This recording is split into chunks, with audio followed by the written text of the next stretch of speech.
Hits 96, Chattanooga's #1 hit music station. Chattanooga-based dating expert Brock joining me live on the phone. Remember, you can check out Brock's website, brockolson.com, for all the details on all the things he does, from one-on-one dating coaching, dating advice, his podcast, and so much more. Again, that's brockolson.com. Brock, thanks for joining me. Yes, thanks for having me on again. I'm really enjoying these Tuesday segments. Yes, we are too, absolutely. And we have a good one here from our listener, Lunar. She wrote in. I'm just going to dig right into it. Yeah, let's go. All right. She says, "Hi, Gino. Let's send this one over to Brock. I think my boyfriend's mom and grandma hate me, and I haven't done anything to deserve it.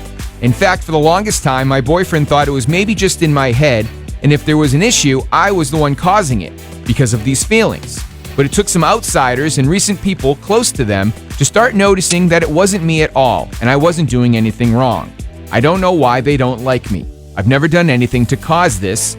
What should I do?" This is an interesting one. Brock, what do you think? Yeah, this is a really interesting one. And I'd say people from, of all ages have experienced the meeting of the family and it being either a really good experience or it not being a very good experience. So, Lunar, I'm sorry that you're having this as your experience, because what I would actually struggle to find a situation that's any more unpleasant in the initial stages of dating somebody when meeting them and their family doesn't go very well. I can't think of another situation that's really any worse. This isn't easy.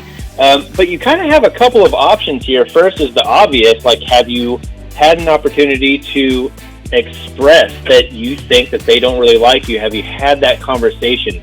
Obviously, that's the most realistic thing you're able to do is just, bring this feeling to them. And if they say, no, there's nothing wrong, then there's nothing much that you're able to do with that, and you're going to have to work on why you're feeling that they don't like you. But it sounds like you do have some justification, because some outside sources are siding with you, saying that they're definitely picking up on a bit of a negative vibe there. So the other thing that you're able to do is talk with your boyfriend, and if he is seeing that this is the case as well, he can either go to bat for you. He can really, go talk to his grandmother and his mom, and he could try to get to the bottom of it.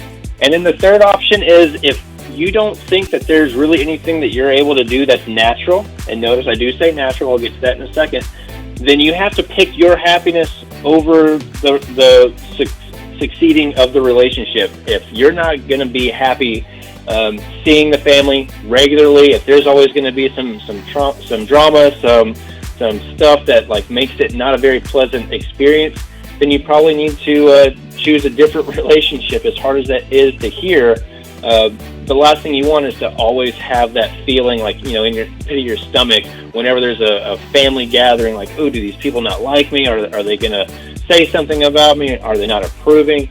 Because one of the great benefits of a relationship is having those other relationships with the family. It's supposed to be a pleasant experience, and it shouldn't be something that's negative and that you're fearing all the time. Now, I did say natural. What I want you to always maintain is you being you, not trying to be somebody that they're going to approve of. You need to be true to yourself. You need to behave the way that you normally would, and trying to get on other people's good side gets you outside of your natural state, and it's not a really good, healthy space for you to be mentally and emotionally trying to always be on other people's good side. That really wears you down very quickly. Yeah, I can only imagine that would be exhausting, trying to not be yourself at all times in front of these people, especially if you're hanging out with his family all the time. For sure. And, you can only do that for so long, and if your boyfriend sees it or doesn't see it, and you're trying to relay, hey, I don't think they like me, and he's not seeing it, you're going to have a natural divide between the two of you. So if the family's not really approving of you for whatever reason, and here's something I need to say really, really quickly.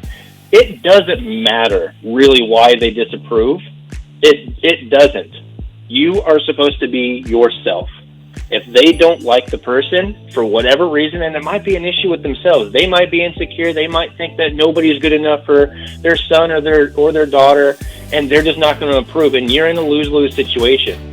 You have to pick yourself. You have to make hard decisions in dating and relationships. They're not always easy, but you have to pick yourself first every single time. Brock, thank you for your advice. Of course, this is a topic that I think in all relationships at one point or another, I mean, that's why that whole trope of the in-laws is a big deal. I think a lot of relationships, no matter how long they've been together, kind of deal with this at one time or another. Absolutely. I mean, the saying is, like, you marry into a family, like you're marrying the whole family to an extent, so you really want to make sure that you're getting along really well with them. I mean, that's a very important part of the dynamic. So if that's not working out for you, I really suggest moving along till you find that perfect match. There you go. Advice from Brock Olson, Chattanooga-based dating expert. To learn more about Brock and what he does one-on-one coaching and all types of things. As he mentioned, podcast and YouTube. You can go to brockolson.com and make sure you follow him on social media. Thank you so much for writing in. And if you have a question that you would like Brock to tackle, you can send me an email and we'll read it on the air here. That's Gino, Gino, at WDODradio.com. And of course, all of those details on our website, hits96.com, as well as our Facebook page. Brock, thank you so much for the tips, and we'll look forward to next week. Sounds good, Gino. Thank you.